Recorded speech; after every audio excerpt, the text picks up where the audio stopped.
Welcome to Two Titans and a Hunter, a Destiny 2 podcast.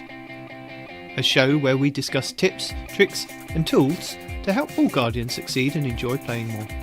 What makes us different? Well, we are not streamers or YouTubers, we just have a passion for Destiny and are dedicated to keeping Guardians informed and up to date with all the latest Destiny 2 information, news and opinions. We encourage your questions and feedback. You can contact us either by email at twotitansandahunter@hotmail.com or on Twitter at 2titans_hunter. Now, on with the show.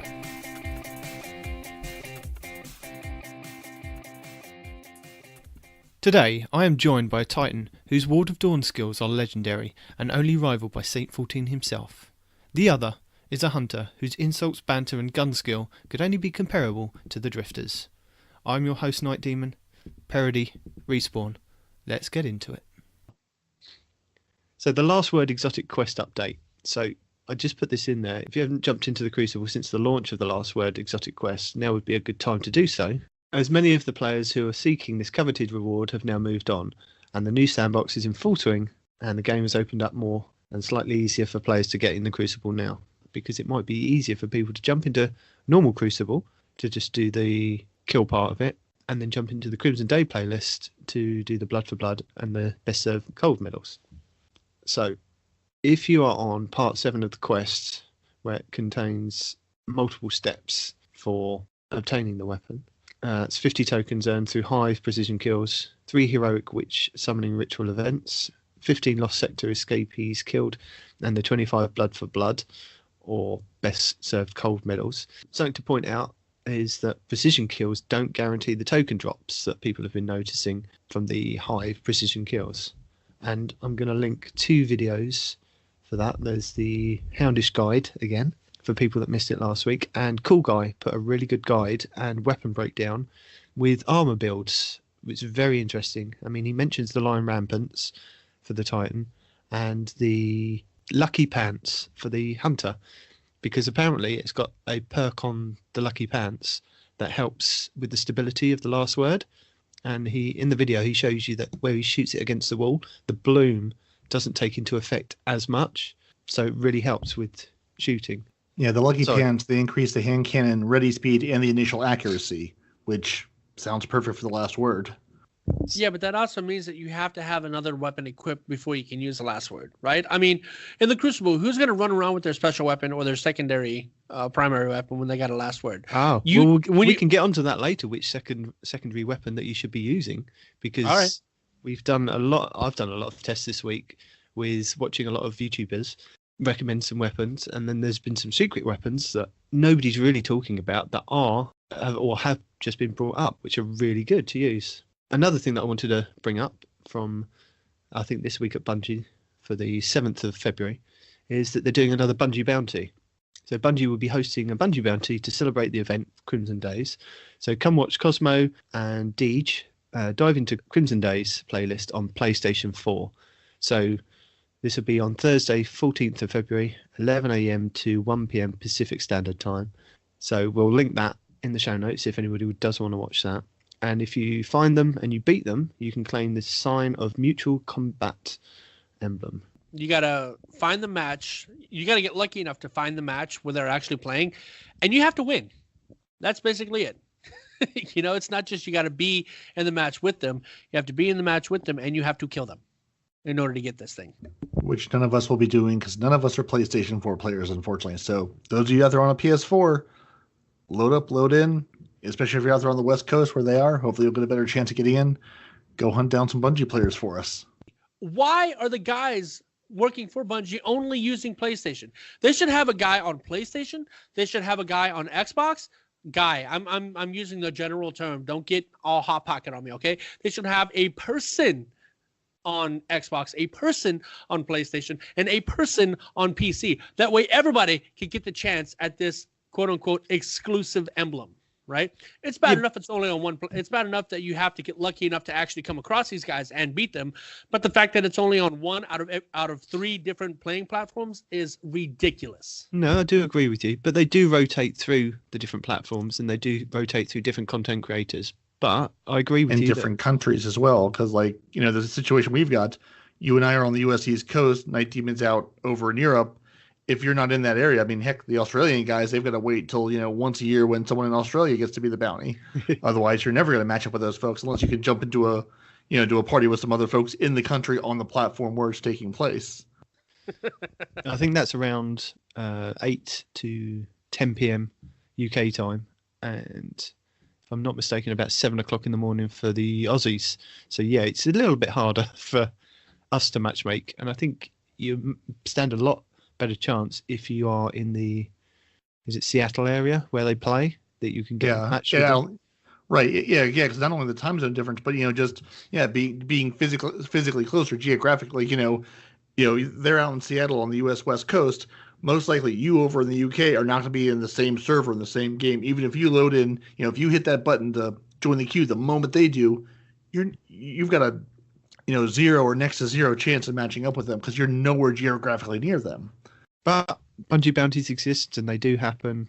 Just thought we'd let you know about it. Another thing from this week at Bungie, the Iron Price.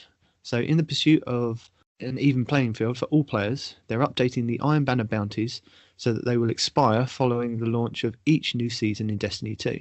So for example, completed Iron Banner bounties retained from Season of the Forge will be removed entirely from the player's inventory once the Season of the Drifter begins. To avoid losing these potential rewards, we recommend that players redeem the powerful rewards from all sources before Season of the Forge ends, which is quite nice that they're actually telling us, because I remember in Destiny 1 I kept quite a few of the Iron Banner bounties when they swapped over, and they completely removed them from your inventory with no explanation and no heads up about it. Otherwise I would have cashed them in at the time. So it's nice that they're actually telling us this time. Yeah, and I feel like every time like a new content drop or new DLC comes out, there's always the question. It's like you see the YouTubers being like, keep these, don't keep these, trying to sort of soothsay any little bit, that Bungie or Cosmo or Deej drops, are we going to keep these, or should we turn them in? And I know there's a lot of discussion with the new raid that dropped. People were able to sort of power level quickly because they had a bunch of bounties they were able to turn in sort of day one when Forsaken dropped. I think they're doing away with that. From what I've heard, is anything that the people have been able to keep from the last season over to Season of the Forge, Bungie have recognised that the raid keys, the Iron Banner bounties, and I think spider bounties and things like that, where people were able to hoard all those engrams or bounties to turn in to get powerful engrams, they've decided they're going to take those away from people so that the progression is going to be slower for people to reach the max of 700 for Season of the Drifter. So I think they want to get people all on an even playing field. They don't want people to have reached like the 650 that this happened and be able to just kind of rocket straight into the raid, because people were in that raid race at 650, and I think they wanted people in maybe at 630 just to experience the difficulty, but that didn't happen. So I think this time they're going to make sure that they can restrict what you save. So basically what they're saying is don't hoard up anything. I think I've seen a couple of YouTube videos where people have said, if you want to kind of get to that level or nearer that level before Season of the Drifter starts, do like 90% of your clan bounties, because once the Season of the Drifter comes, you could do one bounty for your clan and then it will tick over and you've got that on really quickly. I think that's the only thing that you can do, is get to that stage of nearly completing something. I think they also said that they're going to remove if you saved, because people were able to go to the different planets the 4 or 5 weeks before and do the powerful bounties on the planets and leave those powerful bounties at the vendors for each planet and then just went round and collected those. I think they're going to remove those as well. So make sure that you pick those up once you've done them, unless they come out and say that they're not doing that. But I think listening to a couple of YouTubers and looking on Reddit, that's what they're going to do, is they're going to remove every possible chance of people edging that progression on that first day, so that everyone's on an even playing field and we can just jump straight into the new DLC and get going from there. I don't think they're going to repeat what they did with the Season of the Forge, where it started off with going into that forge at 610 and everybody was at 600 and they're like, whoa, we can't even do this forge. I think they've taken note of that So with the Season of the Drifter, they'll make sure that we can get into whatever activities are to start off with and slowly build up our power. Because before they had said that you're going to have your bounties, right? They weren't going to just remove them from your inventory or expire them, right? What they had said is when you get a bounty, it's going to level lock that bounty right where you picked it up. That way, even if you carry it into the next season, you're not going to get more powerful gear. You're just going to get the gear from last season at the power level that you were going to get whenever you picked it up initially, right? It's like a powerful Ingram, but in bounty form, you know? That's what they said that they were going to do, which I would have been fine with, right? You want to hang on to it till the next season, maybe turn them all in, get some of the new weapons, right? Even if the weapons are locked at that light level, at least you get the new weapon. But I think that's what they're doing for prime engrams, isn't it? If anyone's hoarding prime engrams, anything that drops now at 650, they won't be able to leave it in their postmaster or on their persons and get that to open up and be higher. That's true. But they were also doing the same thing for the bounties, because what happened last time is the bounties that were carrying them over, like what you said. But they were saying that to prevent that, they were just going to level lock the bounties where you picked them up. You can still hang on to the bounties; they won't expire, but you can't get powerful gear beyond the 650 light level for this season with them. I like that better, because if you just want to hang on to your bounties for whatever reason, right? But the fact that you said that they're going to expire them, that's actually a little upsetting, you know? But then everybody's on an even playing field when we jump into this new season, which is good. Are they going to expire them though, in that you don't get the drop from this anymore, or expire them in the we're going to send your stuff to the postmaster locked at the level? No, I think it's just going to be removed. The bounties are just going to be removed. It would be nice if they auto-completed and just either sent them to your inventory or postmaster. Right. If you do that, I don't remember when it was. If you do that and people have hoarded stuff in their postmaster, and you've got 5 or 6, 7 bounties suddenly decrypt and go straight to the postmaster, and that shoves out something that somebody's holding, at least people have got time to turn those bounties in. Plus, I think we've got another Iron Banner before Season of the Drifter. Yeah, we should have one more. But still, I don't think they should make them expire and make them disappear. Because what if, like you guys who mainly play your Titans, you have some things on your Warlock and your Hunter that you just forget about, right? You're not on those characters very much. You forgot about the fact that you had bounties on those characters. You go off playing your Titan for whatever. Season starts over. You've just lost all the work that you did with those characters just because you forgot to go back on them and get them. This is why we're doing the public service announcement now, so that I know and you know and we all remember and everybody else can try and remember. Remember what? Exactly. Okay. So anything you've lost as your postmaster is just not that important. You will get another one, or you can pull it out of your collections. It will be fine. Now, the next part you have on here is unbreaking the key mold. Okay, so since mid-January, Destiny player support has monitored an issue where the Black Armory key mold is available from 801 only on a player's first character that unlocks it, right? This pursuit item is required to earn Izanagi's Burden, the kind of cool exotic sniper rifle, ... And some players have become blocked from unlocking this weapon on their character of choice. Because, like you said, it's only the first character that you get it on. That's it, you're done. With the upcoming release of Destiny 2 Update 2.2.0 tentatively scheduled for early March, again, still not official just yet, we expect the issue to be resolved. As always, Destiny player support will monitor for player reports in the #help forum once Update 2.2.0 goes live. And we'll link that in the show notes, the Bungie help forums. Yes, fine. At this point in time, if you can't figure it out, it is what it is. This, to me, at this point, should be an irrelevant issue. No, it's not an irrelevant issue, because I am suffering from this. Why? Because I've unlocked the key mold for the forges on every character, but I was only able to pick up the pursuit for the Izanagi's Burden on my Titan, and I had to get the rare bounty, right? The rare bounty. Right, yeah, that's the rare bounty. I had to get a rare bounty to continue. I got a rare bounty. It was to do the raid or the Shattered Throne. Right. But on my Hunter, I had a rare bounty that was just do public events, just do strikes, kill people. It was a very easy one to do. On the same week that the Shattered Throne was on, but I didn't have the next part of the Izanamis quest on the Hunter, so I had to then go onto the Titan and do it the hard way. I don't see how that's fair, because it should be for every character as soon as I unlock those forges for every character. Right. It's not about being fair. That's not why I said it was irrelevant. I said it's irrelevant because at this point in time, you've gone on your other character and you've done it.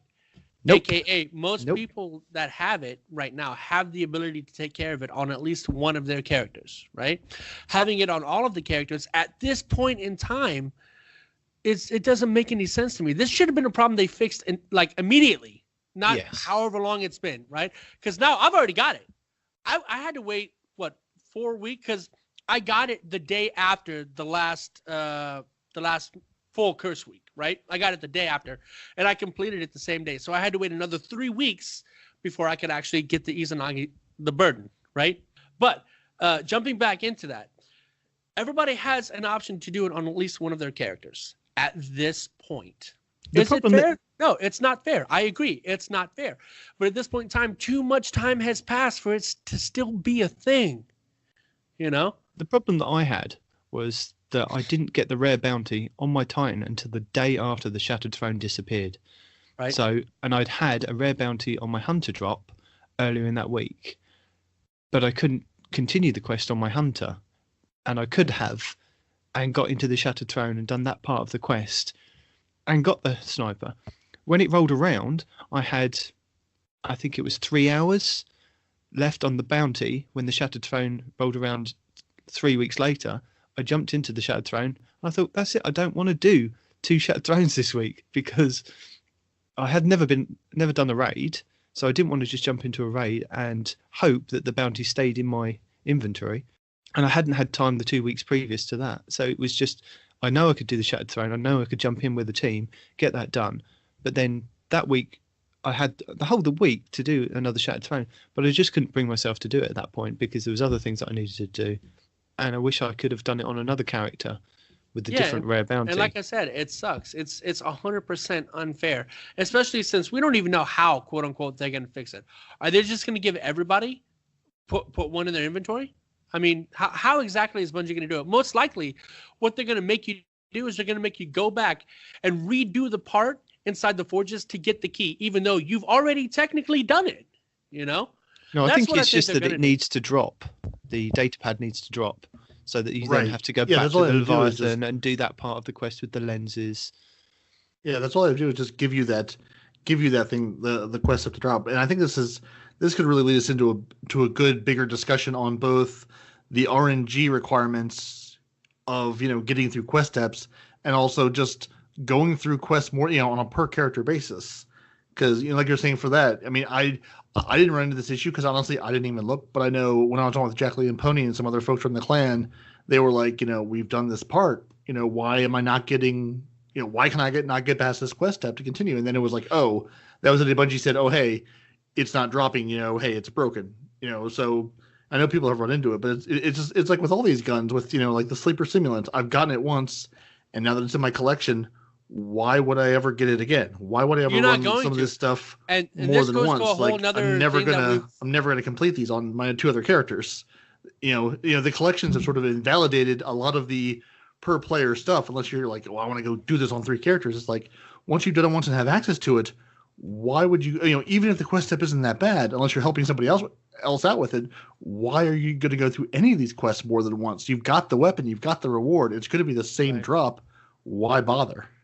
And even if you didn't have access to the collections, I mean, look back in D1, we didn't have a collections. Hell, earlier in D2, we didn't have a collections. But once you grinded for that one weapon, Sleeper Simulant being the example, right? Did you do it on your other characters?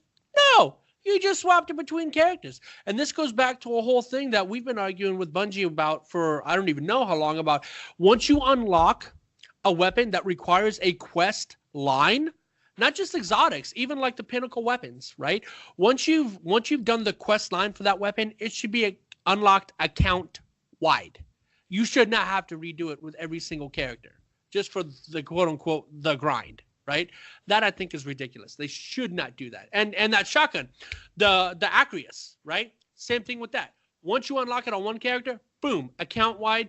You don't have to have that sitting in your inventory. If you delete it from the inventory, right? It's at one of the vendors. When you go to one of the vendors, boom, it's sitting right there waiting for you to pick it up. I don't want it to be there. I don't want to see it. I want it to be gone. I don't even want to think about it once I've completed it. They should do what they did in D1, have that like iPad sitting in the corner where you can go and collect those if you want to do those again. Do you remember that? You could go down to the That's perfect. the tower. The iPad. Those giant Right, yeah. iPads that you could go over and you could go to your collections. You could go, oh, look, there's Totally. all these quests that I can now do again. But I think the reason why they do keep them around is because, say you were doing the last word again and you needed a primary weapon. If you did that quest again in Season of the Drifter and you got that to drop, it should potentially be, if you're close to it, near a 700 powerful drop. So I think that's the reason they do keep those around. But they do mention somewhere in one of this week at Bungie's that some of the drops don't go past their initial drop rate. They're 650, exactly. Yeah. This week I did the Whisper of the Worm quest with Seventh Scar from the clan. Congratulations, finally. No, I've already got it. He didn't have it, so okay. we two-manned it, and I used the Legend of Acrius because of how powerful it is at the moment. Really, really good. But it dropped for me on my Titan because I hadn't done it on my Titan at 350, I think it was. So 350? I think it was 350. Damn, I can get it from my collections at 630. That's crazy. Yeah. Yeah, and that's I think the thing I wish the they were a little point. clearer about is like, what things drop at what level, and what's sort of worth grinding out and doing versus what's just worth pulling out of the collection because it's going to be higher for you. And then what weapons are you going to level lock at a certain point? Yeah, I mean Right. they're not very clear on what weapons are locked at a specific level, because when I was trying to level up to 650, that Whisper Worm came up and I thought, oh, if I jump in and do that, will that drop at a higher light level, like about 620, 630, whatever I needed at the time? And I'd completely forgotten about it because I couldn't play on at the weekend. But I'd have been really upset if that had dropped at 350 and I needed something at 650. Do you know what I mean? They don't come out and tell you Absolutely. that those things are locked. I think I read somewhere that if you haven't done like the Mida Multi-Tool quest, that will only drop at the original level, which was it 280? I want to say 280. Yeah, I mean, no matter what it was, nothing useful to and this is sort of nothing fresh. useful now. Yeah, I mean, this is fresh in my mind because again, I've been, it's taken me up until real recently to get the Ikelos shotgun, and I don't know how many rounds of Escalation Protocol I've done, but like all the chest drops from Anna Bray at the end, all of that stuff is locked to 350 through 360, 350, whatever that level is. It's like, so I've got this collection of blue weapons and blue stuff. It's like, I don't need any of this. Like, there's no reason for me to grind for any of this. Like, Right. I'm getting all these drops and I'm at 650, all these things 300 levels below me. It's like, why are you even giving me these rewards at all? Like, can you just automatically delete the blue stuff because you can know that's not useful to me anymore? So Yeah, that's a good and point. honestly, some of the stuff it's like I honestly don't even know, like the Escalation Protocol armor. Like, can I even get it to 650? I haven't tried. I haven't looked, but I don't even know if it's worth even trying to You get that can. full collection to bring it can, up by the way. to level. Oh, that's good. Now, what I don't like, hold on, since you brought up the Escalation Protocol, a little bit of a side tangent, right? I still have the shotgun and the SMG for each damage type in my inventory. Because now you can only get the shotgun as a solar and the SMG only drops as an arc, isn't it? The SMG does not drop. I don't believe either the SMG or the I sniper think rifle it's a drop. solar. You think the SMG is a solar? Regardless of what it is, right? Now you can only get them dropped as one damage type, right? I'm glad I kept all three damage types of each, right? Because they're really good weapons. And I would really hate to be one of the new guys coming in and get the Escalation Protocol like, oh, yeah, this is really cool. But it only comes in solar, right? And I know a lot of legendaries only come in one flavor. I get that, right? But the fact that you could at one point in time get it in all three flavors and now you can't, so guys like me can come into something with an Escalation shotgun no matter what the burn is, or the Escalation SMG no matter what the burn is, and I'll be okay. Whereas other guys will be like, how the hell did you get that? Granted, it's a perk for coming in earlier in the game, but it still isn't right. If it dropped in three flavors initially, I think they should keep it that way. You know, when you go to your collections, you should get the weapon and you should choose all of the available types that they had at the time. Don't get me wrong. At the time, to choose from one of those. I should go back and get a void one if I want, or an arc one if I want. I shouldn't have to be locked to solar. You know. Did they make that change when they made the change to take away the ability, you know, to set your gun to whatever? Because I have two sins of the past, one that's arc and one that's solar, because I was able to apply the mod to it, you know, when those were out. Right. Did they make that change at that same point? I asked because again, I didn't have Yeah, it was a Forsaken launch. They took those away and they made changed the the change. mods. Okay, As soon as they changed the weapon slots, that's when they locked it at the one flavor that you can get. Okay. Yeah. Interesting. Yeah, because that's one of the, you know, and again, it's like you said, it's sort of a perk of being an earlier player. Like I said, I've got, you know, Sins of the Past in multiple different flavors because, you know, I just happen to have one at arc and one at solar when they locked it down, and so that's what I've got now. So I can swap that weapon back and forth depending on the singe, which is nice. But yeah, but if I hadn't gotten it before that change, I'd have, you know, whatever it drops at now, and that's it. Yeah, exactly. And that's my thing about how they give us stuff that we don't need, like the blues, and then they take away the stuff that we could use, like being able to change the damage type of your weapon, as an example. You know? All right, I was actually looking at the Titan skating on the PC. I have it on PC. I haven't played it on PC, I'll be honest, because I didn't feel like starting over with a new character. Yeah. But I'm wondering how this is going to affect Titans, because Bungie says the way that they nerfed the Titan skate, it's so that you can't have a macro to make you skate across the map real fast, right? Yeah. And they're like, oh, your average player can't, you know, do it fast enough to skate across the map anyway, right? That's what they said. But don't get me wrong, Bungie's Bungie, right? I like them. They make a great game. But whenever they fix one thing, we got to see what else they broke. You know what I mean? You can no longer pick up unstable radial area all of a sudden. Yeah. Oh, by the way, your Titan now can't jump up. It has a jump like a Warlock where you just float down. So the reason I put in about the Titan skating on PC is just to make people aware. I didn't realise if one of us was playing on PC as well, so it's lucky that Respawn was. So they're fixing an issue with the Titan lift ability that currently allows players with the use of unconventional inputs, key binding to mouse, scroll wheel, macros, etc., to reach extremely excessive movement speeds. Players that do not use macros should not feel any difference once this change goes deployed. So this strictly addresses the lift acceleration issue on PC. Players who don't utilise this unconventional input method should feel no difference, and they encourage you to keep an eye out for the inconsistencies and to let them know if this change does not meet your expectations for how lift works. I think it's just, I mean, it's PC, which I don't have, and I have no experience with the Titans game, but I did sort of, you know, enjoy the Destiny 1, but I think it's just like everything else. It's like something changes in the sandbox, people figure out a new way to play it, and they move on and they adjust with life. Yeah, it's like it's losing something in your skill set. It's like, you know, it's been there since the game launched, so it's been there long enough that it's like, were you going to fix this? Is this a bug exactly? Or is it just, you know, it's interesting too. I was curious when Destiny made the move, or when Bungie made the move to put Destiny on the PC. It's like that's going to open a whole new realm of things people could do because they're on a computer. So it's like, you know, I was curious to sort of see, you know, what are people going to figure out a way to do? You know, I think Titan skating being sort of the least of the worries of all the possibilities that could have come from. And I'm sure there's other exploits and things out there, but yeah, I mean, the Titan skating, I'm sure it's nice, but it's like with some of the other changes they made, you can still get across the map pretty quickly as a Titan, especially with changes to the Fist of Havoc, where you can use that shoulder charge and that trample to get across much quicker on a map. Or just come in with the depth from above, and you're going to get from point A to point B very quickly, especially if you put the insurmountable skull fort on and just jump that over and over and over again. As long as you're doing damage, you're getting across that map. So jump into some players and you're right on top of them again. So getting back on that, I don't think the Titans are going to be irrelevant on the PC because they're not irrelevant on the console, and they never had the Titan skating glitch, I guess, bug, whatever you want to call it, and they weren't irrelevant at all. You know, Titans have a lot to offer, unfortunately, when it comes to the Crucible. You know, I think that's their bread and butter. They can one shot most people.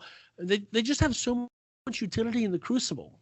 You know, and people will argue that Warlocks are good because they have the rifts, or, you know, that's basically about it, actually, that I can think of. I mean, don't get me wrong. Whenever I play PvP, I use my Warlock or my Hunter, right?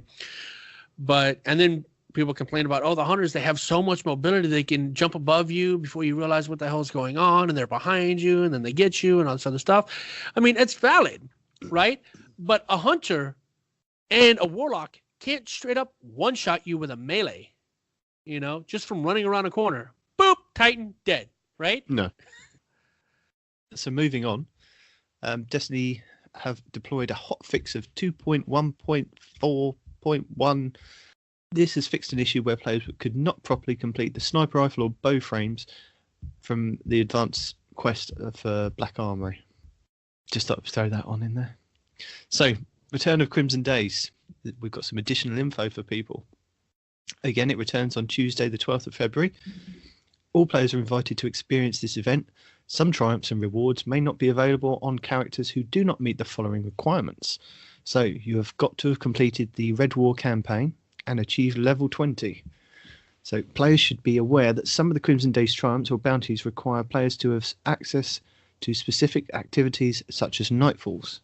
And lastly, we would like to make players aware of the following known issues before Crimson Days goes live.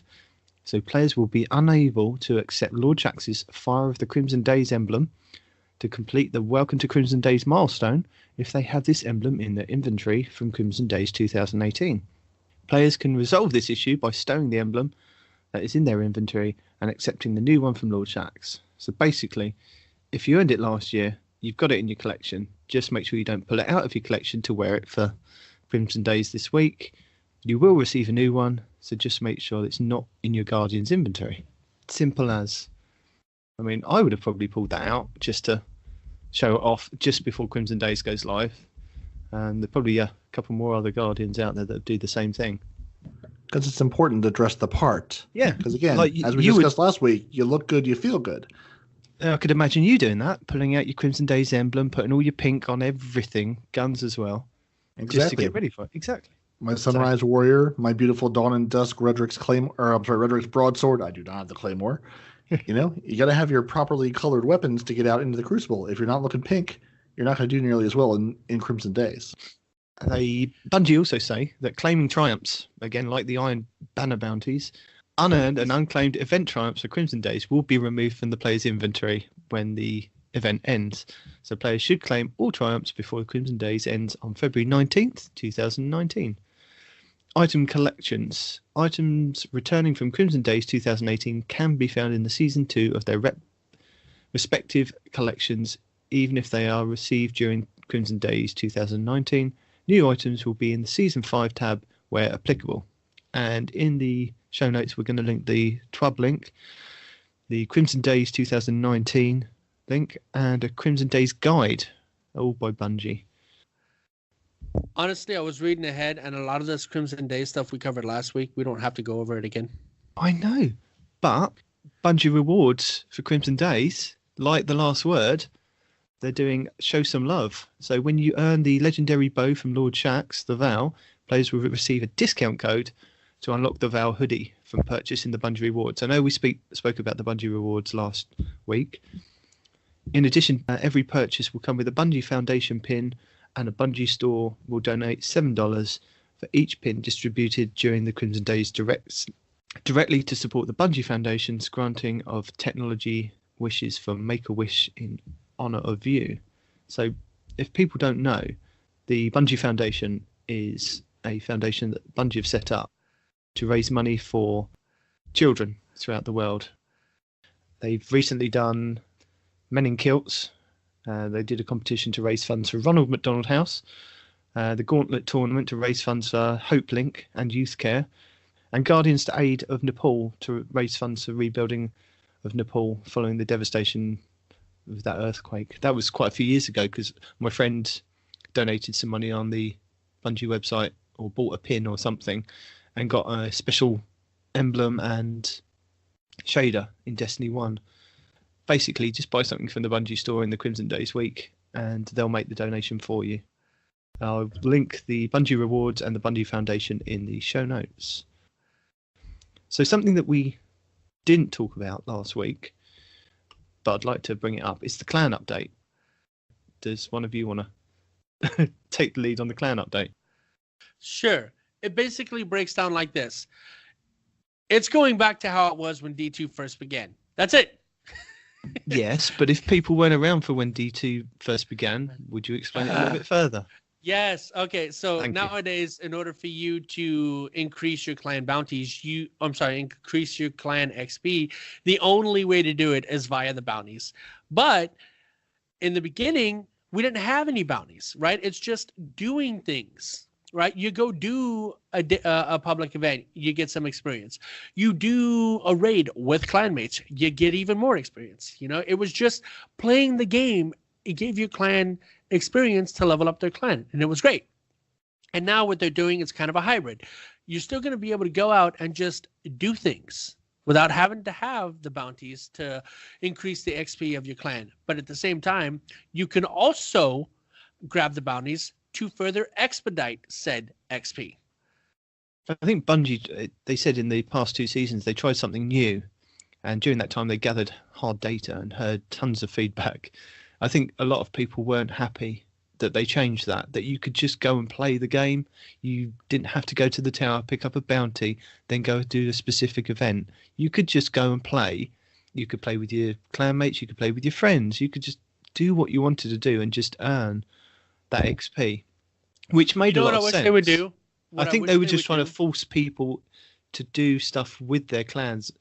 The bigger XP gains were to do something with your clanmates, weren't they?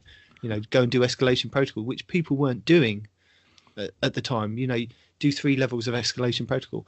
Yes, it's come up with doing different quests recently, but beforehand, you didn't really want to go and do escalation protocol with your friend, you know, do 3 waves just to get the XP. You just wanted to play the game. You wanted to go off and grind and get your level up. You didn't want to have to do something that was a little bit old content just for that XP. So I understand where a lot of people were saying that they didn't like doing that and they wanted to go back to the way D2 was originally set out. They say that what I enjoy is not having physical bounties to pick up, right?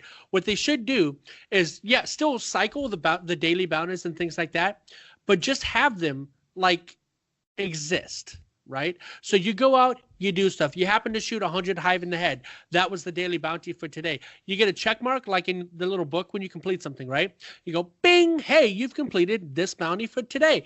And you just collect it. You waste so much time having to go back and forth to the towers to collect these bounties, man. It's ridiculous. We do everything via communication and ghost. Hell, we make we make weapons and our transportation literally appear out of nowhere, right? We shouldn't have to go physically pick up a bounty instead of it just already being in, like, let's say you have a little book of bounties for that day. All you got to do is open it up, see what the bounties are, and continue on your day. You don't have to go to the tower just to pick up a bounty and waste so much time traveling to the tower and then traveling to your location just for a bounty, man. You know what I think the problem is? You remember in Star Wars with that red droid, his communication thing just blows out the top of his head and they end up choosing R2. I think that's the problem, is that most of those droids in the tower, their communication is broken and we have to fly there to pick up the bounty. That's what it is. We have no radios. When the tower fell, all the radios were lost. We don't have any radios anymore. You don't need radios. We have radio communication, meaning our ghosts communicate with everybody else. I know this because when I'm doing stuff out in the field, nobody shuts up. No, it's a pre-recorded message for when we've got to the tower. Zavala uploads it secretly. But the attachments to those messages containing our bounty PDFs so we can read them, those get lost in transition. And the carrier pigeons they tried never quite made it through space, so and the reason that you can still hear Cade when we do those missions again and again and those strikes again and again is because it's stored in the ghost, like Princess Leia in R2 in Star Wars. So you're saying it's not Cade 7? I just wanted to hear Cade so bad, I thought I was just imagining it. So you guys hear it too, right? Yeah. Oh, okay. Yeah. So, and getting back to what you were saying about the clan updates, Bungie said in Forsaken they had 2 major goals with Forsaken. They were trying to make stronger clans where players can make new friends in Destiny and stronger incentives for clans to play with their clanmates.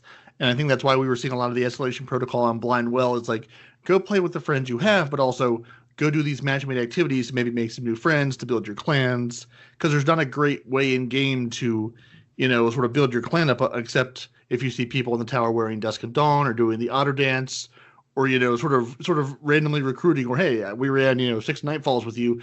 You seem like a reasonable human being. Want to come join our clan? And so, with the changes, they are getting rid of the daily bounties, the daily clan bounties with the change, and there will still be 3 weekly bounties that we'll have for the clans.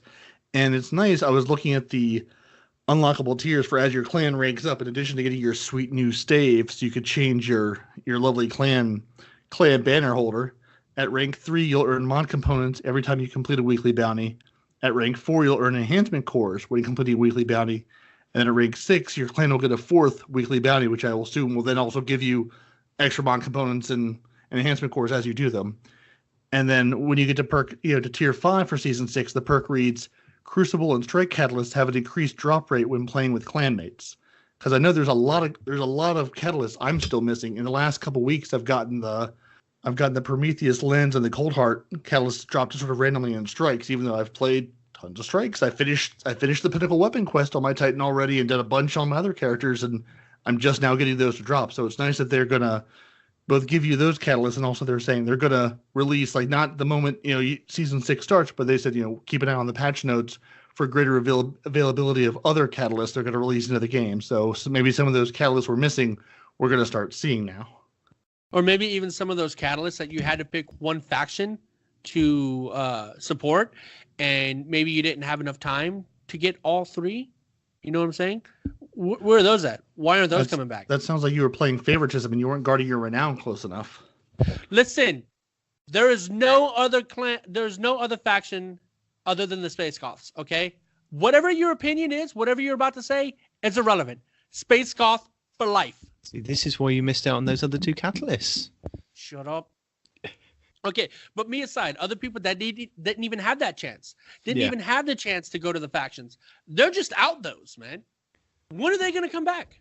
So basically, if you in season 6, hopefully, if you only just joined Destiny 2 at Christmas, or just before that with Forsaken, last year, Bungie did faction rallies. There's 3 factions in the tower. There's Dead Orbit, New Monarchy, and Future War Cult. And you had to pledge allegiance to one of these for a week, and that was account wide. And in that week, you then had to grind to get tokens to level up that faction. And the winning faction for that week across the whole of Destiny 2 would be rewarded with a weapon. And each time that they did a faction rally, the weapons changed. So that was the reason why people were grinding towards that. Also, if you leveled up to, I think it was level 50, or you turned in 50 packages, you could get a catalyst for 3 specific weapons. And those weapons were the Sweet Business for New Monarchy, the Sunshot for Future War Cult, and the Graviton Lance for Dead Orbit. But those stayed at those specific vendors for that time. And you had to do it in that week, because if you didn't do it that week, the next time that the faction rallies rolled around, you would then have to pledge to that faction again to then turn in more tokens or packages to unlock that catalyst. And it did roll across for each faction rally, but the only problem was they did 3 faction rallies in that year, so you only had the 3 chances to get one of each. So you really had to grind that week to get those. And since those faction rallies have disappeared, those catalysts have disappeared from obtainment. You can't get them at the moment unless you did them at the time. So I think that's the thing that Respawn was trying to explain, is that those need to come back into the game. And I think that's what Bungie are saying that they're going to try and implement in Season of the Drifter, but later on in Season 6. Yeah, and I remember the time when the faction rallies, they basically said, there will be a spot, there will be a time later on where you will be able to get these. Of course, they didn't say when, and hopefully, we're going to start seeing these trickle back out into the community. So so if you did miss one or more of them, you'll look at the opportunity to claim those.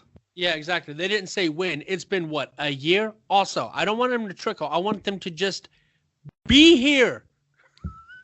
Stop holding them hostage, Bungie. You know what I liked in our pre-show ramble is the fact that when we were talking about the clan staves, and I'm bringing this up, Respawn, you didn't know that you could change your clan stave. I found that really funny. The amount of time that you've been in the clan. So if people didn't realise, not dedicated enough to the clan, if you don't look lovingly at your banner every season and change that little stick each season. Look, everybody knows the only reason you brought me in is because I'm the guy who nonchalantly murders everything in sight. Okay, that's my own purpose for being here. Anything else is just icing on the cake, and I don't like icing.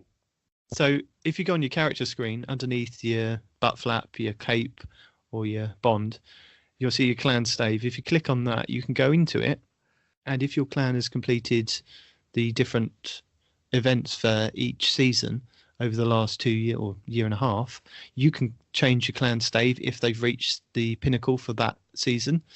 So I think there's 3 or 4 at the moment that you can change it to. So take a look if you haven't. Respawn. And before people start putting little comments in the section, I'm going to tell you from experience, it's not a staff. I thought he was trying to say staff, and he just couldn't speak English because he speaks the Queen's English. But then he told me to look at it, and sure enough, there's a V in there. It is staves for some freaking reason. Somebody out there probably knows why it's a stave. Maybe stave is the proper way to say it, but I've never heard that. I think if you look at your Roman history, I think they had staves. You might be right, and somebody out there is probably going to say something in the comments. But as of right now, I never heard of the word staves until now. You said it, and I was trying to correct you, and I looked, and he had me. Actually, the stave is a thin, narrow-shaped piece of wood that forms the side of a cast tub or similar vessel, also a stick, rod, pole, or the like.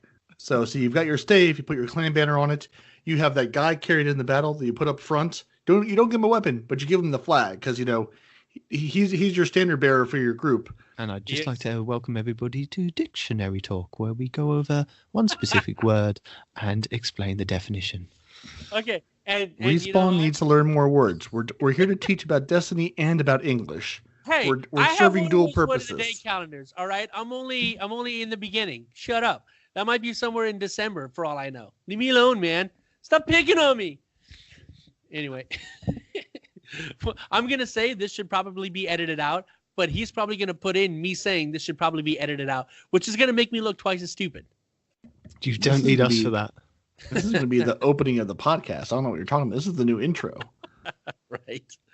Douchebags. Okay. So, but anyway, yeah, it is staves, and I was corrected and I was humbled, which happens very infrequently, right? Especially since I don't like to admit whenever I'm wrong, because as long as there's other people to blame it on, I will not accept responsibilities for my own actions. Okay. I think one thing that I'd like to bring up with the clans is I don't think there's enough customization with the clan banners, because we are still rocking the clan banner that we had in Destiny 2 year 1, day 1, or just before that when you could create them. And I thought that they said that there'd be more creativity coming later on in the year. I could be wrong. You get to change your staves. No, but the symbol on the stave, right. we've got a penguin. It's ridiculous, and we've been with that penguin. And I think the only reason it was chosen because we are the Frozen clan. That's the reason the penguin was put on there. But I think we were hoping that more symbols or more pictures would then come and more colors, and you could change it and be a little bit more unique in what your clan looked like. That's coming out in Destiny 3, by the way, everybody. You don't see it enough as well. I think it should either be on the ship screen or the character background. It'd be nice to see your clan being represented. Oh, you want to talk about representing? How awesome would it be? How awesome would it be that if you could actually put that emblem somewhere on your armor and or ship, right? Yeah. That way, if you're flying through space, people can look at your ship and just see, bam, your big clan emblem or whatever, right? Or even the Titan butt flap. Most of the time they're blank, right? Just put a picture there. Put your clan emblem on there. You know what I'm saying? Represent the clan you belong to. You know what I'm saying? Penguin all day, every day. Woo woo. Personally, I vote for Sub-Zero. Just putting that out there. Yeah, and that's one thing I would love to see more of, because it's like you can create a clan, you can make a banner, but then it's sort of like, other than Frozen showing up under your name in game, it's like there's not really a reason to have You know, I mean, there's a reason to be in the clan for the rewards and, finding more people to play with, but it's like there's no good clan tools. There's no good, clan representation. It's like you're there, but it's like it doesn't really do you much good. Yeah, I agree with Respawn. I would love to see your sort of your clan choice and your emblem and things show up in the game or be a part of something, or you could have have your own little clan faction. Say, hey, our clan's going to throw down with your clan, and we're going to say, hey, we're going to do. Whether it be a PvP thing or, hey, we're going to do strikes this week or whatever, and say whoever, does the best on, high score on strikes, give you a little bit of like clan, a little bit of like the ability to have your clan sort of mean something to you. It's like, our clan's going to throw down with your clan in an event or something, and have some, some emblem or some way to track that. Just, give the clan sort of a reason. It's like, we've joined this clan, but there's no point in it. There's no incentive. Yeah. That's why people change clans all the time, people looking for different clans for this and that and the other, because there's no reason to stay with the current clan you have. Also, another way to customize, I can't remember if it was D1 or D2. Forgive me, my memory fails me sometimes. But there was once upon a time where when you spawned in to the Crucible, the guy in the front had a flag with a banner on it that he would slam in the ground. Remember that? Yes. That should be that. If you have a full fire team of nothing but your clan members, that flag, boom, should come down, right? When that's a really good thing. Yeah. I mean, if you're with a bunch of randos or whatever, okay, nobody should have a clan banner, or everybody gets their own clan banner or whatever. But I think if you are a fire team and you're all the same clan members, the guy in the front should just slam down a big old clan banner to represent who's about to get whooped. You know what I mean? Yeah, I mean, it'd be fun too. The same thing in Gambit. You've got those 4 guys lined up across. I would love to see either if you're all one clan, boom, big old clan banner behind you, or if it's 3 or 4 different clans, you're there with your your clan colors flying behind you, saying, hey, I'm part of this clan or that clan. Well, or this there you group. go. It'd be better. It'd be a fun way just to like build it into the game behind you. Like a big flag waving in the wind right behind your whole team. That's also cool. I like that, right? But you know why they don't do it? It's because the intimidation factor, right? If you going in with a bunch of randoms and it shows your team and the other team, and they got the clan banner behind them, and that's all one team, people are gonna leave the lobby. They're gonna be like, nope. And people do it all the time, because even when you just press start and look at who you're fighting against, and people see that it's a whole clan, they leave. That's I think it's like what you said last week with the get good.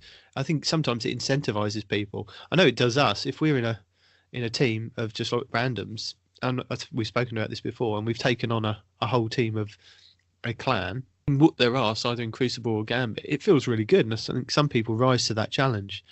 And I know that when we go into Crucible and we get our ass whooped, we know the other team are going, yes, we've just beaten that Frozen team. They are rubbish. And you're like, and we know this because they send us messages about how much our clan sucks. They send us love. They don't send us messages of hate. They send us love. Uh-huh. The only way the Frozen clan can beat a whole other team full of the same clanmates is if we have 3 other randoms on our team. Yeah. And we invite them to the Frozen clan. Right? So moving on, did you guys want to talk about the fixes and bugs quickly? They're important, and I think people need to know about them, but... Are they, though? I mean, come on. Because, people might be chasing the Redrix broadsword, so the Valor rank reset is important to people. So the Valor rank reset step will now look at previous seasons' accomplishments as well. So 5 Valor resets are still required during a single season, but this is no longer restricted to the current season. So if you've reached it this season and are still progressing through the steps, if you get to the end of the quest in season 6 and have already done the 5 Valor resets this season, it's now retroactive and will grant you progress. Completion inconsistencies. They fixed an issue where the quest was not progressing to pick up steps until players re-entered orbit. So for Crucible ranks, enhancement cores. I don't know what that's for. Yeah. Okay. So this one I can talk about because this one I've run into. Okay. I've run into oftentimes when I did the Redrix Broadsword quest last season, there were steps where I would have a completed step or something where I would either have to go to orbit, before the step would complete, or to have to go play, when it was like go get X number of kills in the Crucible or earn whatever this is, I'd have to go back into the Crucible and basically get one more kill or one more medal before it would actually trigger, even though it said 100% on the step. So I've run into this where it's like, yeah, things wouldn't really complete till you left orbit or went to the tower or sort of load up a new activity. So hopefully they've resolved that now. Okay. So with the activities and raids, the Scourge of the Pass, apparently they fixed an issue where players could initiate damage phases for the boss encounter too early. And they've also fixed an issue where the Like a Diamond flawless triumph was not being rewarded properly. So They did fix that? Apparently they fixed it now, so Damn that if you've now gone on and done is it Petra's run, where it's a flawless, nobody dies throughout the whole Last Wish raid, you'll get a Like a Diamond triumph. But I did hear that they are looking into retroactive that. So if you've already completed the Like a Diamond, it's something they're looking into to see if they can look back on the data to then retroactively give it to you. So if you have done it, they might be able to sort that out in the future. They're looking into it. Also, if you should have the Like a Diamond, go ahead and send your information to our websites, because I would love to know who to invite to carry me through the raid. Just saying. So Black Armory and Forges, they fixed an issue where players were not being properly credited when consuming keys for the Mysterious Box quest. Players already affected by this issue will be awarded credit for the keys they've used next time they log in. It is still possible on rare occasions for players to use a key and not complete the objective. When this happens, returning to orbit should resolve this issue. Forge emblems are now awarded from Forge completions rather than Forge-specific bounty completions. Modular reports and ballistic logs will now go to the postmaster if lost. Cap on modular reports remains at 15 per account. When hunting for high-value targets on Nessus for the Civics Delivery Note quest, all players who damage the enemy will be given credit towards the skill. So that's quite good. So there is a part of the unlocking one of the forges on Nessus. You had to go and kill a Izanami fallen captain to get past that quest step. And if you just shot him, you wouldn't be given credit for it. You had to do the killing blow to move on to the next part of the quest. So it was frustrating players that you'd find about 10 players all just like standing in one area ready to shoot the guy. Oh, yeah. And it was the guy that came in at the last second and got the last shot that got the next part of the quest. So that's quite good that anybody had done damage to it. Again, it's a little bit too late because a lot of people have moved past that now. Right. Oh, it's Inazagi. My bad. Not Izanami. Oh, okay. Yeah, Inazagi Forge. And the other thing, for a while, that was bugged. I'm sorry. When I was doing exactly what you're talking about, not only did we have to deal with other people getting the last hit, but I stayed right in front of Failsafe's area for an entire day of gameplay, right? I must have been in that spot for like 4 hours. And every time the guy spawned in, it wasn't the captain. It had a different name. It wasn't the guy that we needed. It was another guy that kept spawning in over and over and over and over and over again. And the captain that I wanted didn't spawn in 4 flipping hours. It was just that unnamed captain. And I know it wasn't the right one because I killed him more than once and the bounty would never complete. So the guy that was supposed to spawn never spawned. It was this other nameless captain that kept spawning in his place. And I was so mad that it didn't spawn in 4 hours, man. Did you raise that to the Bungie help forums? No, because I went back the next day and the guy spawned. So players can no longer purchase weapon frames if the pursuit bucket is full as well. That's another thing. Yeah, that's just one of those, RNG quest steps that you've got to wait for the thing to drop. It's like, okay, I can't do anything else on this quest step until this thing happens. So I'm glad they've resolved that. And Bungie, if you're listening, RNG is bad for a quest step. Just saying. They're not listening. So Black Armory lore drops have been increased to 20%, up from 10%, and successful forge completions are now required to earn the reward. So if you don't know about this, is that you could, I think, go to, is it the Izanami Forge? You could load up your character with really low light weapons and gear, and it wouldn't matchmake you with anybody because it matchmakes you with somebody of the same light level as you. It would spawn you into the Izanami's Forge. You'd just die and repeat the process of just being loaded into the same forge because you get 20 seconds. So people were leaving their consoles on, leaving their character in at such a low light, and they would generate the lore because it's a random drop at 10%. People were just farming this, leaving their guardians for hours upon end by themselves solo in this encounter, and the lore would slowly drop for them. I think there's about 20 pieces of lore. You could do that, but now they fixed it that you actually have to do a completion for it to drop, and it's been up to 20%. Yeah, but now we have to deal with the AFKers, man. They'll come in with a group, and the group will complete the forge while they don't do anything. Me and G-Dad, one of our clan mates, came across that issue. We were just trying to complete his weapon frame, and we had at least 3 or 4 AFKers that would just sit there and not do anything. And of course, we would fail, right? Because it's really, really hard to do the Bruguzia Forge with only 2 people, with the third guy just not doing anything. Weapon frames update. So the ballistic logs no longer are removed at reset. The ballistic logs increase cap to 5 per character. So you can store those bad boys if you want now. So when you get one that you actually want to do that comes up that week, you've now got them in your inventory rather than having to do a bounty first. So the ritual frame quests carried across reset now refund into purchased currency. Gold frames refund into 1 ballistic log. Silver frames refund into 3 modular reports. Any instance of radiant matrix removed on weekly reset. Hold on, doesn't it take 6 modulus reports for a silver frame? Yes, but it'll only give you 3 back. So you get a ballistic slog, which gives you another gold frame, but you only get half the number of modulus reports to give you a silver frame. Are you sure that's right? Because that seems bad. That's if you haven't completed it, I think. So just make sure you complete it. Okay. But still, if you don't complete the gold, you get another gold right back in the form of a ballistic slog. But if you don't complete the silver, you get half as many modulus reports. That's kind of scummy, I think. You can also buy more of the silver ones at a time. The gold you can only do one at a time. The silvers you could pick up multiple and work through them all at once. So you got the ability to have more of those. So but you can an economy thing. Says you can only still purchase up to 2 gold frames per week.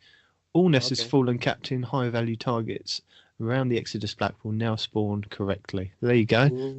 That's the issue I was doing. Fixed your problem. Yeah, that's fixed your problem. That was a bug. Okay, I thought I'd Isn't it nice when you see a thing and you're like, bad luck. That was broken. I'm not crazy. It was actually broken. Well, hold on. Let's not get ahead of ourselves, right?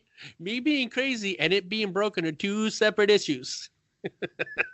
So they've also, in general, they fixed an issue where the Fastidious Meester Triumph was not properly unlocked for players. They fixed an issue where the Veteran of the Hunt emblem was using the wrong art, and they fixed an issue where the knife flip emote did not properly loop. So apparently the Veteran bundle with the knife flip, that was meant to loop over and over again. They've also fixed a couple of issues with Eververse. Yay, Eververse. Fixed an issue where the Summer's Alt and the Jupiter Midnight Sparrows shared the same appearance.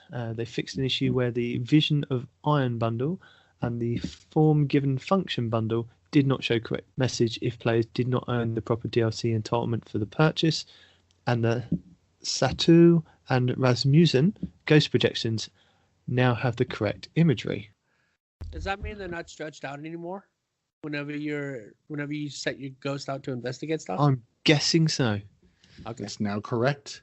I wonder if I've gotten a couple of ships to drop. Now, granted, I don't really pay attention to what the ships are anymore. I just delete them wholesale because I don't need any more ships. But I did have a couple drop, and I'm like, the names are different, but those look the same. And I wonder if it was those 2. Because I was very confused at one point. Of course, I didn't take note of what they were. I just deleted them. So you mean they're in the scrap heap somewhere. Right. Ships and sparrows. No ships. I had 2 ships that were the exact same name. I mean, I do feel like half the ships are basically the exact same ship that just slightly recolored. Yeah. But I definitely had 2 ships that were like the different ship by name, but they looked exactly the same when I inspected them. So I thought it was just me being crazy, or I don't know. Speaking of recoloring, How cool would it be if Destiny implemented something that if you had a common ship, the white or the blue, no, green, the white or the green ships, that you could actually design however you wanted, right? The legendaries and the exotics, they are the way that they are, yes. But below legendary, all the ones that everybody throws away, what if they could just, kind of develop a matrix so you can change the color that you want? Or maybe You'd add a get somebody design, that something could like create a phallic symbol on it. They would. It would happen. We wouldn't Which is have to probably do it. also why we don't have not the designs though, not like let them draw stuff on there, but change the design. Have different templates with the ship on there. You see what I'm saying? Yeah. Yeah. yeah. So- Yeah, the ship artwork is probably why we also don't have clan banners so you can make anything, because we would have Phallic symbols. phallic symbols, swastikas, everything else you can think of that. Hey, hold on. Let me immediately stop Bungie you would there. have to The deal with. swastika, although it is associated with Nazism, the swastika is actually not Symbol a of bad thing peace. inherently. Yes, it is. Right, but Yeah. it's been tainted by Nazism, so that's sort of Can't where use we it. are. Yeah. All right. So I know we spoke about this last week that we were going to get into it. The sandbox update 2.1.4, so part 2 of our discussion with the weapon tuning. We left it for this week because we wanted to give it a week for the Crucible to get kicking and some YouTubers to put out some really cool videos. We're not going to go into... here into hour 2. You might get to hear it, or it might be the next week, No, it's definitely this week. or the It is next this week. week. Yeah. So, auto rifles, they've had increased base damage on rapid fire by 9%, increased base damage on high impact by 5%, and increased damage on adaptive auto rifles by 6%. Auto rifles are the new meta. Done. Auto rifles everywhere. I'm calling it. I'm going to go through these quickly because then we can discuss some of the weapons. So scout rifles, they've increased the base damage on lightweight scout rifles by 5%, increased the base damage on rapid fire by 6%, and increased the scout rifle damage and PvE damage by 10%. Sniper rifles, they've increased the base damage on rapid fire snipers by 8%, and now you can 2-shot to the body to defeat other guardians in PvP. Grenade launchers, they've tweaked grenade launchers projectiles to feel more consistent on direct hits. Proximity grenades can no longer impact directly, so prevent special ammo grenade launchers from one-shotting with the perk active. Increased ammo reserve size of the special ammo grenade launchers.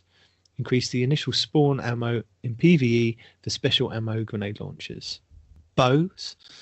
They've made the effect of the draw time for bow string perks more noticeable for high tension strings, flexible strings, elastic strings, and polymer strings. The accuracy stat from the high tension string was increased from 10 to 15 to better compensate for the slower draw time. But they've got a known issue. The tooltip for the high tension string was not updated to show the larger accuracy increase. This will be addressed in future updates. So in about 6 years' time, we'll find out what those bows could do. Legend of Acreus. So the legendary shotgun that you can get from the raid in D2. Range increased by 0.5 meters and the PvE damage increased by 50%. Telesto. They've reduced the base damage of each bolt by 19%, increased the optics stats from 15 to 20 to be more comparable with other fusion rifles, scopes, perks. PvE damage increased by 30%.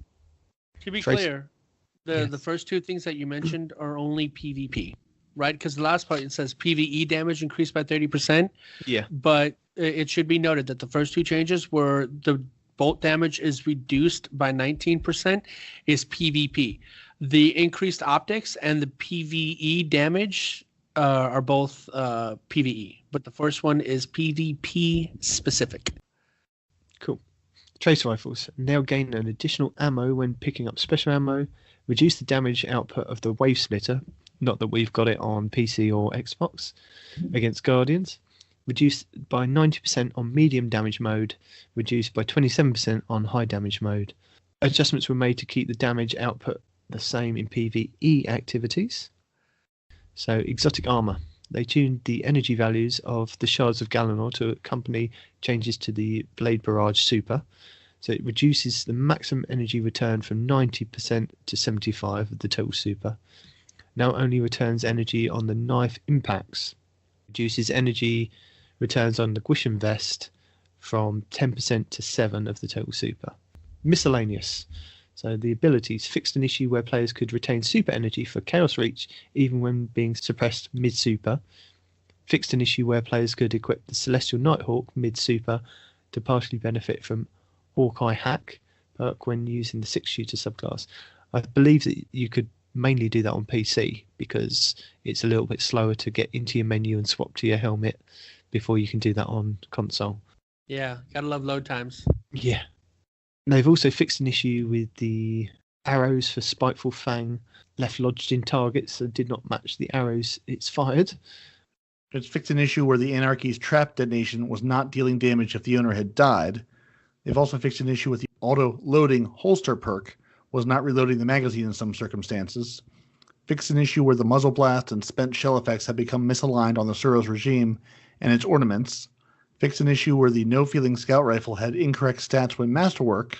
Fixed an issue where the tempered dynamo fusion rifle wasn't playing all of its charge-up audio on console. So Hold on. some sound Let fixes, me- some damage fixes, some pretty picture fixes. Let me vent here just for a second, right? About these fixes to these weapons and things like that, right? I am angry because if you remember in the beginning, Bungie said it's not going to be a repeat of Destiny 1 where we just nerf everything into oblivion, right? They said, and I quote, "We will not be nerfing weapons anymore. We will just be bringing other weapons up to that level." Remember that? Remember they said that? Yeah, but Yeah. there's also a point where you've got a large game and a large sandbox you've got to account for. You're going to have to bring some stuff down, otherwise it's going to get to the point where we're going to be one-shotting everybody with every gun in the game. No, but I'm saying like you're right, right? But I'm referring more to the exotics, right?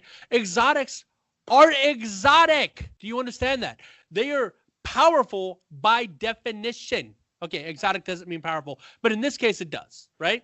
So they nerfed the Telesto. They've nerfed the Sleeper Simulant. They've nerfed the Wave Splitter, right? Don't get me wrong. Having those weapons inside of PvP and Gambit, it was rough. It was hard. I complained.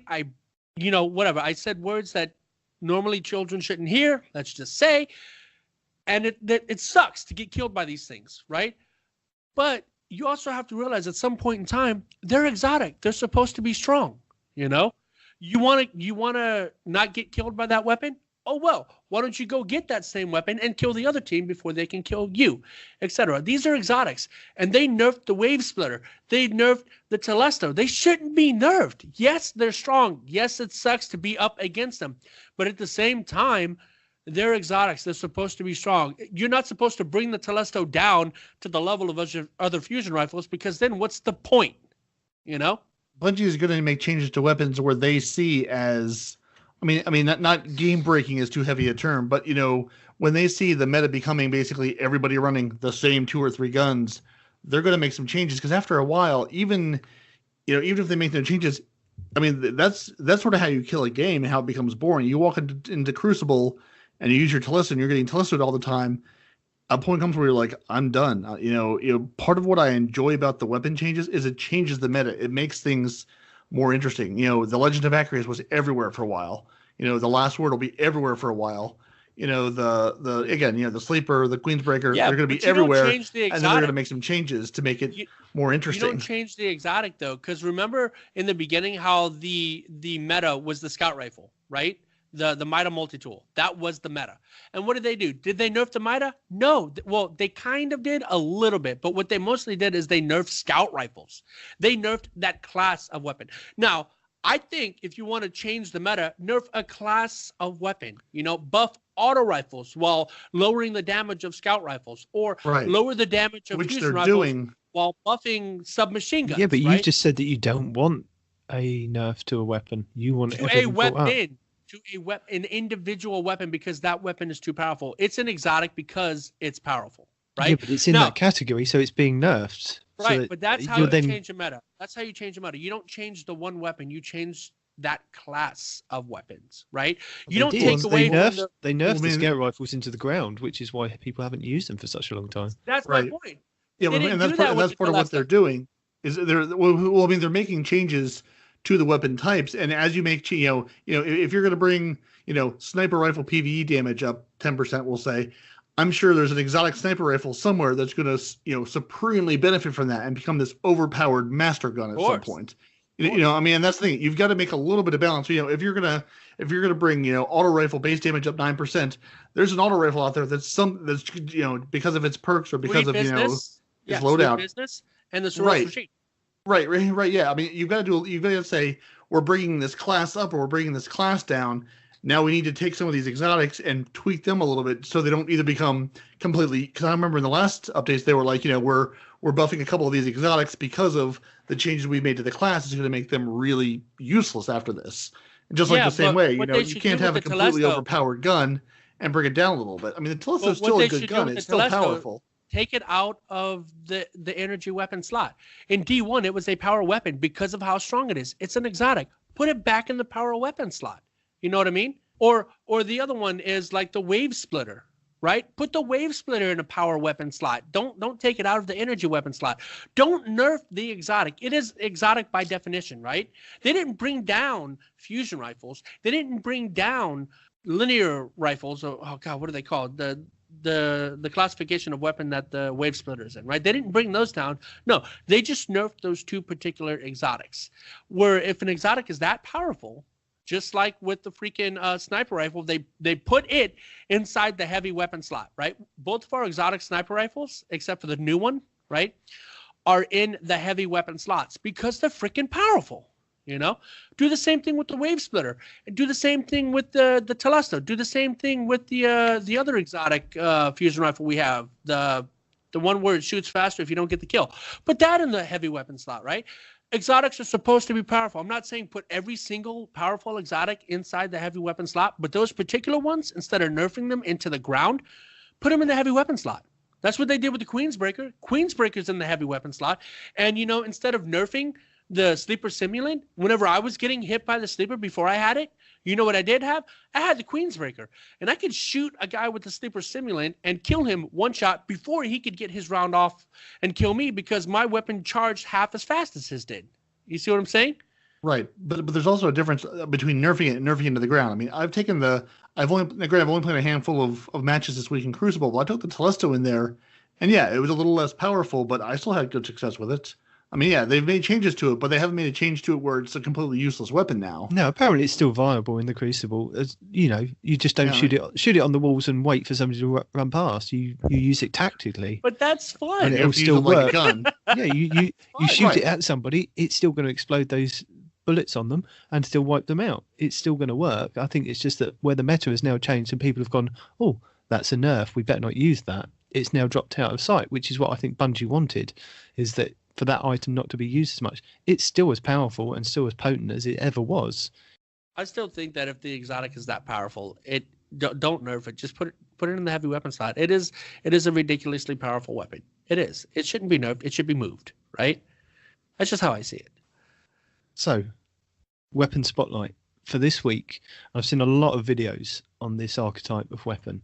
So, in the recent patch, these fast-firing scout rifles got buffed to PvE and PvP, and they've increased the damage on the rapid fire by 6%.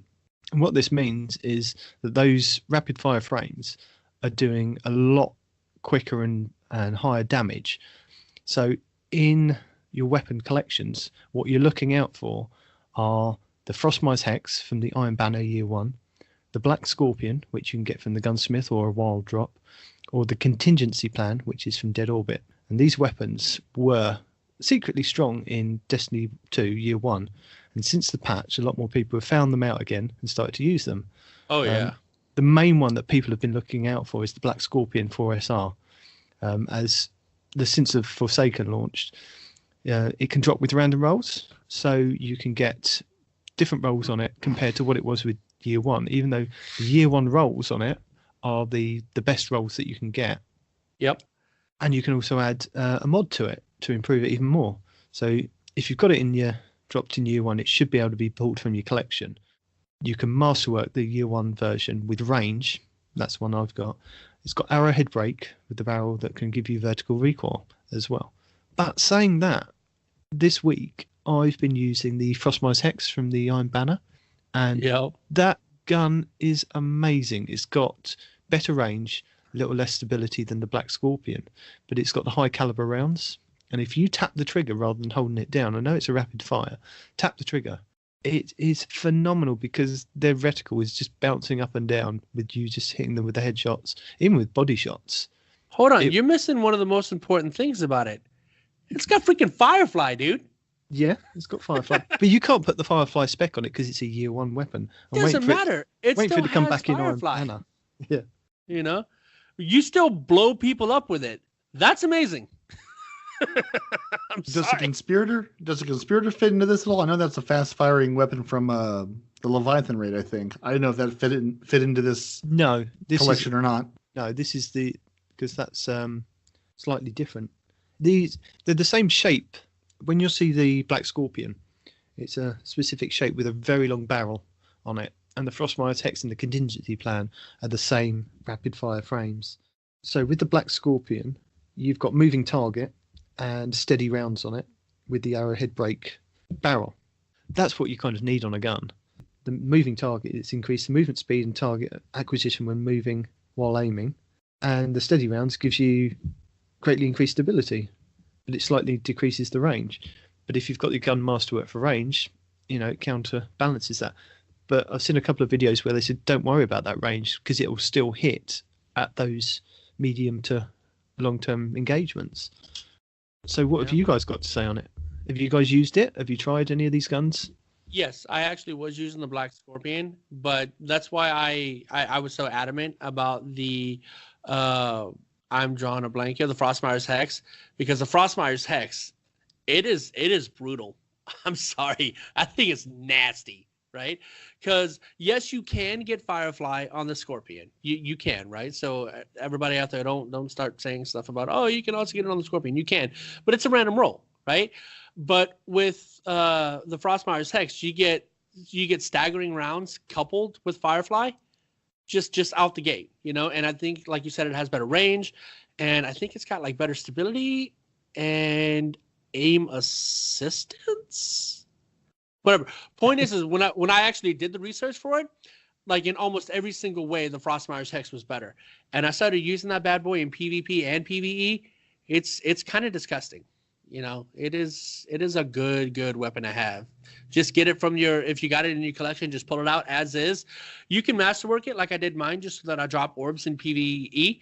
But I mean, it's a nasty gun. I'm sorry. And then it comes with the base damages arc. So if you go into the Baguzia Forge, it's really, really good in the Baguzia Forge too, with all those arc shields. Oh, it's nasty. And as I haven't had a chance to play with those scout rifles yet, I'm going to move on to the next thing. The Suros regime has returned. Yes. Which I haven't used as much in D2, although I did enjoy the little bug it had a couple updates ago where the reticle. The reticle was no longer transparent. It had a nice yellow, exotic gold look to see through, which I figured they were trying to make the gun harder to use, make it more skilled to use in PvP. But that was very exciting for a while. It was the Suros and a couple other guns, which they've since fixed, but that was a fun little bug. Yeah, I mean, I've watched a couple of videos on the bus recently with the effects on the auto rifles, and I started to see a few videos on the Suros. So I thought, I'll give it a try in Crucible. And yes, it is really good. Don't use the spinning up perk. Use the focus fire one, where if you zoom in, scope, and shoot, and it slows the rate of the fire down, but it does the extra damage. That's the one to use. It kills in Crucible as long as you're getting the the good range. You can melt like two people. You get double kills very easily. But saying that, here's the thing that gets me. I've watched about 3 YouTube videos, right? 2 of the people I know and I trust their opinions. Yeah. And the other guy was just a random that I looked up. And all 3 of these individuals were saying, yes, it does benefit from the buff, but it doesn't really change the TTK, time to kill, for this weapon. The time to kill is still about the same, which I don't understand, because if it has a damage buff, you'd think it would be better. But the way they explained it is it takes, I think, 1 less shot to kill an enemy, but still in the time, like if I engaged on you and I had the Suros regime and you had like a blast furnace or any one of the other pulse rifles at the same range, you're gonna kill me at the same range, right? We don't have to be long range where I start to get a damage drop off, but if we're both mid range, you're still gonna kill me before I kill you. You know, and I mean, yeah, it's a good gun. I'm gonna have to disagree with you because I watched a video by Aztecross who did a comparison on all the auto rifles, and he goes through all the damage numbers and he highlights the Suros, and I think the TTK was 7.3 seconds. Right. So he said it has been improved. 0.73. 0.73. Not 7.3. Yeah, 0.73. Yeah, that's what I saw too, 0.73. But before that, it was still like in the 0.7 range. It might have been like 0.78 or 0.76, but it was still in the 0.7 range. And there's lots of other weapons out there that'll kill sub 7 point or 0.74 second TTK. You know, so I'm gonna link all these videos. There's one on the Frostmire's Hex by Blessius, Black Scorpion from Death from Above, and then Destiny Fun Police has done one on Black Scorpion, and then Aztecross has done one on scout rifles across the board, a full breakdown, and he's also done one on auto rifles. So I'll link those in the notes. Encooch has also done a Suros video, and Death from Above, he's done a video on the Guiding Star, and I only bring that up because after playing with the Suros, I thought Guiding Star. I like the Guiding Star. It's very similar to the Doctrine of Passing from D1. 720 RPM kinetic auto rifle. You could only get it from dead orbit. I think that was in year 1. But it melts. It really does melt. I wish I'd kind of recorded it, but I was playing in Crucible yesterday, and all I used that gun for. I didn't even whip out my secondary. I just used that gun for about 3 or 4 games, and I was melting people. They just, because it gives you high caliber rounds again. That you stun your targets when you shoot them in the head. You're going to stun your targets when you shoot them in the head. So I'm very excited to pull the Suros out because I used it a lot in the original Destiny and a lot before. And again, with that same slowed down rate of fire, and I don't need to shoot. I don't need to shoot like a misfit shooting a stream of bullets at people. I like that slower, harder hitting style. So I can't wait to check that out this week. Maybe we'll bring that into Crimson doubles as we're playing keep away with our grenades and our auto rifles. Yeah, so if you haven't tried it, regime, bring in the sweet business because it benefited from that too, man. I saw a video from Destiny Fun Police with the sweet business, and he wrecks shot with it again. Something I'm going to try this week, maybe in Crimson doubles. But if you guys out there haven't tried Suros, give it a whirl. If you've got the Guiding Star, give that a whirl. If you haven't got the Guiding Star, I didn't get it in D2 year 1, the Foregone Conclusion is also a random drop at a 720 RPM primary kinetic weapon. Do your videos that you're going to post have the sweet business in there? Checking those damage numbers? Because the sweet business coupled with that Titan exotic chest piece, oh my God. That just sounds dirty as hell, man. I'm sorry. With any of the auto rifles. So the Foregone Conclusion the War Pig has got high impact reserves. It's got armor piercing rounds, so it's very similar to high caliber rounds. And yeah, it's a 720 auto rifle in your primary slot. So give that one a whirl. Dude, hold on. Let me pull this up right quick. So this arsenic bite that I have, right? It already has a quick draw time, which is why I liked it to begin with. And I kept farming it until I got a masterwork for draw time, right? So my draw time is 600 milliseconds from not drawn to full draw, right? 600 milliseconds. That's barely over half a second. And then it's also got, like every other one, it's got Rampage, and you can choose between Archer's Tempo and Explosive Head or whatever. So I got Explosive Head, Rampage, and Masterwork for draw time.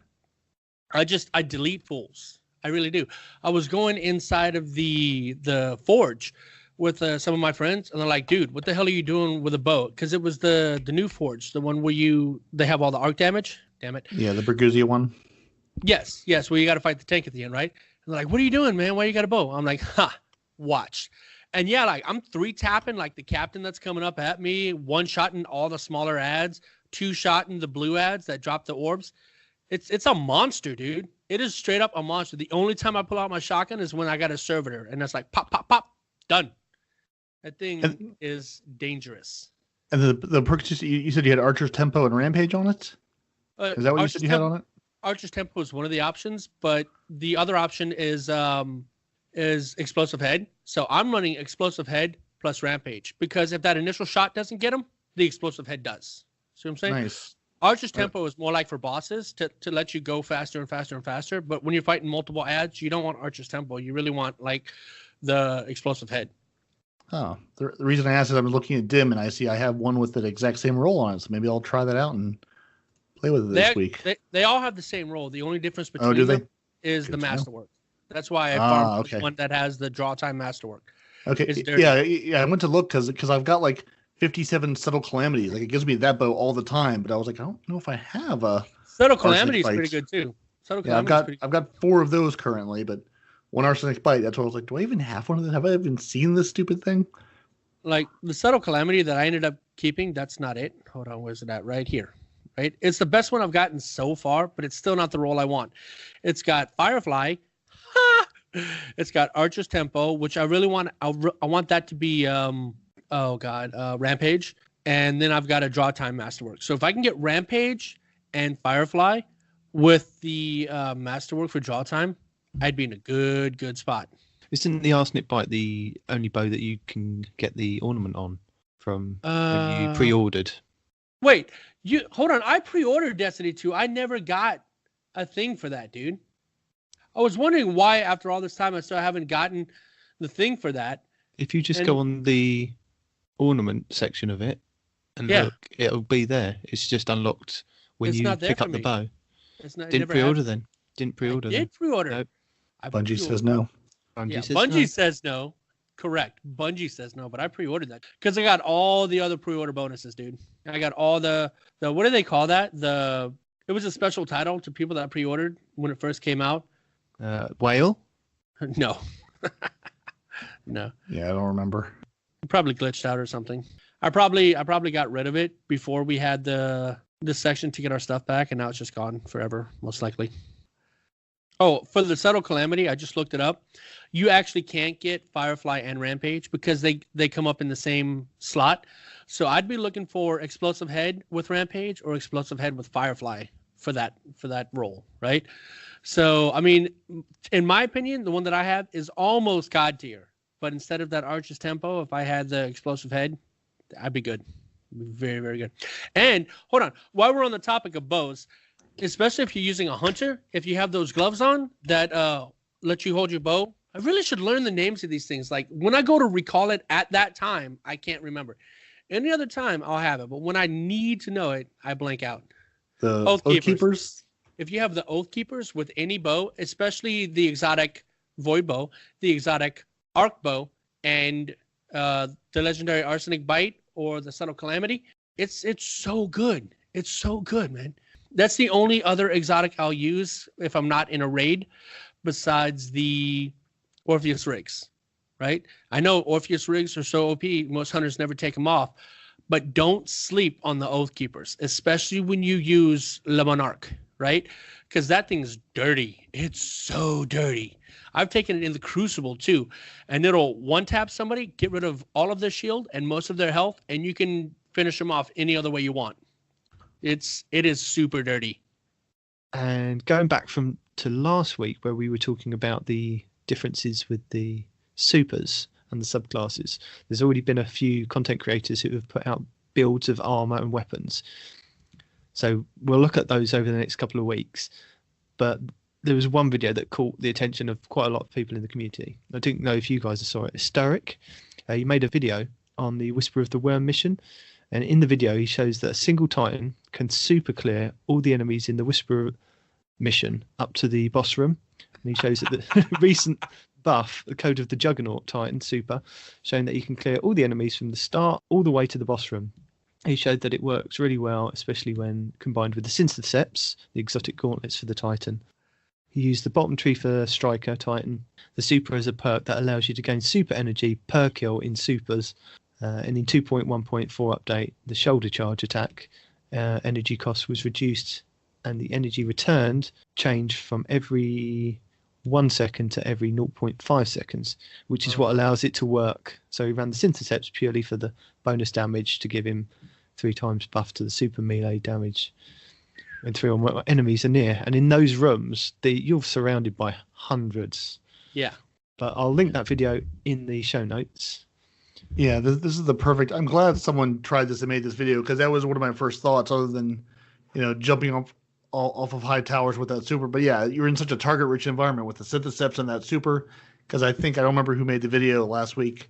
Where, I think it was the one of all the super breakdowns we posted, where you can get up to like 16. I think in a not target-rich environment like this, I think you can have up to like 16, sort of super shoulder charges because they've dropped the cost to it so much. And just being in this environment, this video inspired me to be a better Titan. It was beautiful. I love just being able to go in. People talk about the power fantasies you want to have a Destiny with these supers and these exotics. This is it. You want to go in and just say, I'm here to destroy everything.